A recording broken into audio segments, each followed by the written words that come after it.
Todd Phillips Joker, starring Joaquin Phoenix, is currently on track for a bigger opening weekend than either of the last two live-action theatrical DC Comics adaptations, James Wan's Aquaman and David F. Sandberg's Shazam.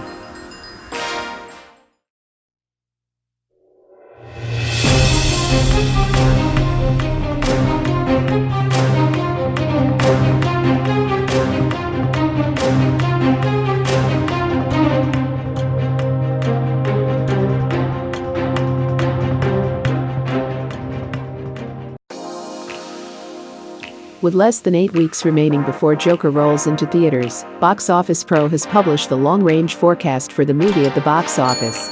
At the moment, the website expects the movie to rake in $77 million in its North American opening weekend. Considering the fact that there's around 8 more weeks remaining before the movie arrives, Box Office Pro estimates that the actual opening weekend haul would be in range of $60 to $90 million. James Wan-directed and Jason Momoa-starring Aquaman opened with $67.9 million at the domestic box office last December, while David F. Sandberg-directed and Zachary Levi-starring Shazam made $53.5 million in its opening weekend. So, it definitely seems like Todd Phillips directed and Joaquin Phoenix starring Joker, if all things go in its favor, should make more money in its opening weekend than either of those two movies made in their opening weekends.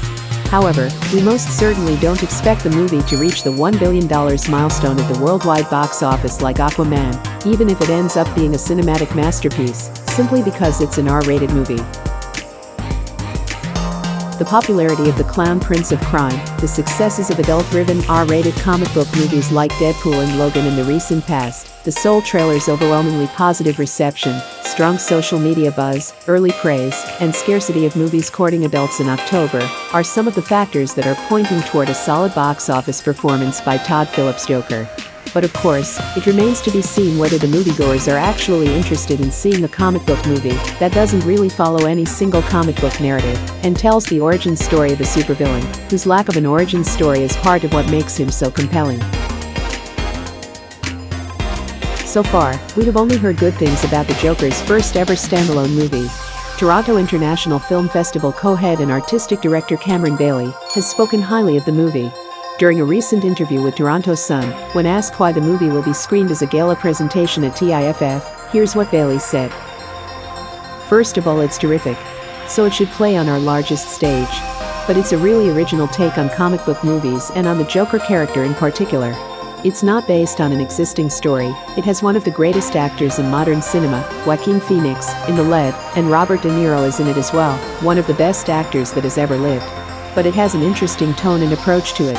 It's set in the late 70s, early 80s, and it feels like it was made then. It's gritty in its look. It has references to Martin Scorsese's filmmaking, and it feels like a cinematic achievement on a high level. Although it's working with very populist material, it has great ambition. That's why it's a gala." Alberto Barbera, artistic chief of the Venice Film Festival, where Joker will have its world premiere on August 31st, has also waxed lyrical about the movie. He recently said to Variety, "This one's going straight to the Oscars even though it's gritty, dark, violent. It has amazing ambition and scope." What are your thoughts on the early box office opening weekend projections for Joker? Do let us know in the comments section below, and please, don't forget to like and share our videos, and subscribe to our channel.